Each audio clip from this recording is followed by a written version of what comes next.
I've been asked to talk about if talking to oneself actually helps your speaking when it comes to learning English or any other foreign languages. Before I start, I would just like to kind of persuade you into not dissecting your English skills into 4 categories. So don't think of it as 听说读写. Think of it as 2 different steps. So input and output. So output being speaking and writing. Speaking is just one of the ways, one of the output methods. And I find that as a whole, people obsess over speaking more than anything else, more than writing. And I think for most people, it's not necessarily that they struggle with voicing their opinions or putting words together verbally. It's that even when putting words and sentences together on paper, they either lack the vocabulary for it, or their vocabulary isn't of high quality, or they've just not written anything before.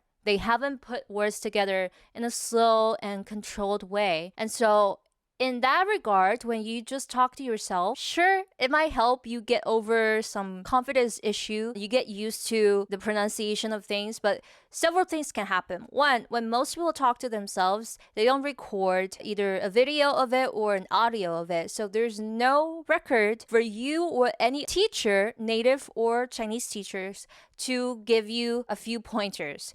Like, oh, here's what you pronounced wrong. This is how you should say this expression instead. So it's really just a one person's game, right? That's, of course, assuming that you don't make a record of it. And even if you do, that's still slightly problematic because in my one-on-one sessions, the people that I've talked to, the people that I coach online, they have reported not having enough input or not having enough quality input. So when your input is low, your output is even lower. Your output is always going to be at the mercy of your input. And so when you already have this lukewarm amount of input, your output is going to be low. It doesn't matter how many times you talk to yourself. It's like when you have $600 in the bank account, it doesn't matter how much you shuffle the bills. It doesn't matter how much you pass the dollar bills around in your family. You still end up with $600 at the end of the day. So the only way for you to improve your speaking is to improve your input, quality input,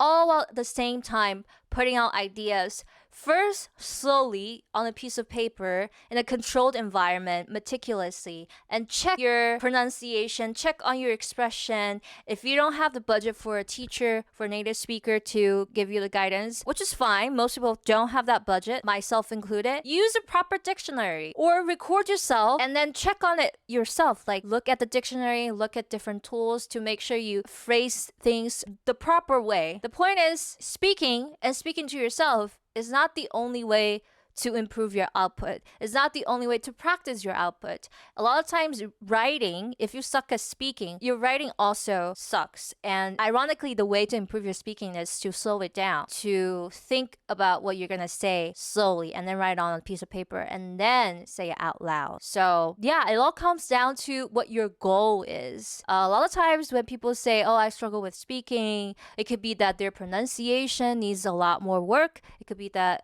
they can't form a sentence, so they need to work on their grammar. It could be that they're all good in those 2 aspects, but they don't have the proper vocabulary, or they have a lot of words, but they don't know too much about these words, so they can't put words together. They don't know a lot of phrasal verbs or combinations or collocations, so they need to properly study how other people say these things and then use a proper dictionary. So for them, it really doesn't matter how much and how often they speak to themselves. It just matters that they have enough quality input and practice your output slowly and step by step. If you have any questions on how to study on your own, how to approach a new language on your own, you can of course check out my channel, ask me a question, leave you a message, email me, what have you, or you could go directly to my self-study guide. It's a booklet that I wrote in 2019. I realized that not a lot of people realize that I have written a book, but this is the best thing you can get, just shy of getting a one-on-one lesson with me. It breaks down different steps and different aspects so you can fully tackle this language systematically. I intentionally made it this thin so it's a quick read. You can read it in one go. You can read it in an hour, 2 hours max. And there's a questionnaire in the beginning that analyzes your level, analyzes your approach, and then at the end it gives you a diagnosis and then a few recommendations. Hope this video helps, and I'll see you guys in the next one. Bye.